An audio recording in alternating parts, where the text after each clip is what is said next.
আচ্ছা, উদ্যোক্তা তো আমরা অনেক দেখছি, মানে অনেক উদ্যোক্তা, আসলে উদ্যোক্তাই করোনার পরে উদ্যোক্তা কথাটাও যেমন অনেক প্রসারিত হয়েছে, ঠিক তেমন অনেক উদ্যোক্তাও আমরা দেখতে পাচ্ছি। অনেকে সফল হয়েছেন, অনেকের সফলতা দেরি করে এসেছে, আবার অনেকে ভেবেছে যে না আমার এটা হচ্ছে না, আমি পিছিয়ে যাই। তো আসলে একজন সফল উদ্যোক্তার কি কি গুণাবলী হওয়া উচিত? আসলে সফল যখন হয়ে যায় তখন কিন্তু তার আর কোনো কাজ থাকে না। এর জন্য আমি নিজেকে কখনো, যে আপনারা বলেন সফল নারী উদ্যোক্তা, আমি এর জন্য আমি লাগাই না। মানুষ যখন সফল হয়ে যায় তখন তো তার কাজ করার কিছু থাকে না। এটা হচ্ছে একটা রিসাইকেল বিনের মতো, আপনাকে কাজ করে যেতেই হবে। তবে সফল হতে হলে, সফলটা যদি আপনি ধরে রাখেন, জনপ্রিয় থাকা অবস্থায় আপনাকে কাজে স্টপ দিতে হবে। সব দিকে আপনি ধরে রাখতে পারবেন না, কারণ আপনি যদি সব সেক্টরে সফল হন তাহলে কিন্তু নিজেকেও আর সফল করতে পারবে না, কারণ ওই চাপে নিজেকে সফল হওয়া যাবে না। আপনি যেখানে সফলতা অর্জন করছেন সেখানে আর কাউকে সফল করার জন্য আপনি নিজের জায়গাটা ছেড়ে দিয়ে আসবেন। অবশ্যই। হ্যাঁ, আমি মনে করি এখন মানুষ নিজের জায়গা কেউ সহজে ছাড়তে চায় না। এই জন্যই মানুষের এখন এই উদ্যোগগুলা বেশি, মানুষের ভিতর চিন্তা বেশি।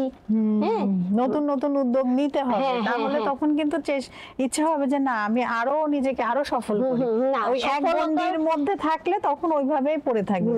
হ্যাঁ, এর জন্য কেউ বলতে পারবে না যে আমি পুরোপুরি সফল, এবং এটা নিজেকে ভাবাটা উচিত না, কারণ সফল হয়ে গেলে তো আমার আর কাজই থাকলো না। জানার তো আসলে শেষ নেই, মানুষ মৃত্যুর আগ মুহূর্ত পর্যন্ত কিন্তু জানে, তাই না? যেমন আমি যে আপনি যেটা বললেন, এটা প্রতি আমার একটা বিরোধিতা আছে। আমি যে করোনার সময় সবাই উদ্যোক্তা হয়ে গেছে, আমি আজকে আমি 30 বছর কাজ করতেছি, কিন্তু আমরা যখন কাজ করছি উদ্যোক্তা হওয়ার জন্য বা আমাদেরকে কে উদ্যোক্তা বলবে এটার জন্য আমরা কাজ করিনি, জীবনের প্রয়োজনে করছি।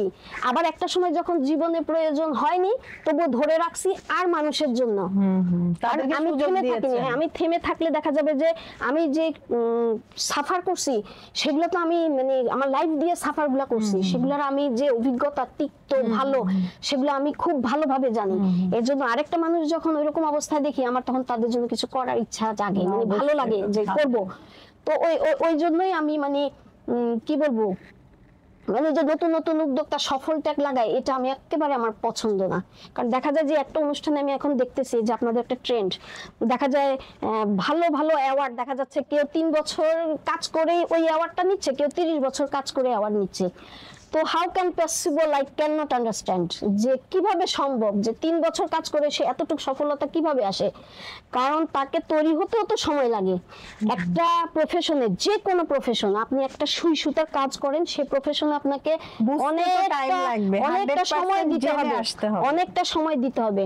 এখন আপনারা তো একদিনের সার্টিফিকেট দিয়ে দেন, যেমন আমি নন প্রফেশনাল একটা মানুষ, আমার কোনো সার্টিফিকেট নাই, কিন্তু আপনি যত ইউটিউব দেখে রান্না করেন, আপনার নিজস্ব বেসিক যদি না থাকে আপনি রান্নায় কিন্তু টেস্ট আনতে পারবেন না। অবশ্যই, সেজন্য আপনাকে করতে হবে, একদিনে সার্টিফিকেট দিয়েও কাজ হবে না, নলেজ বাড়াতে হবে, করে করে করে করে আপনাকে এক্সপেরিয়েন্স ক্যারি করে করে আপনাকে একটা পর্যায়ে আসতে হবে।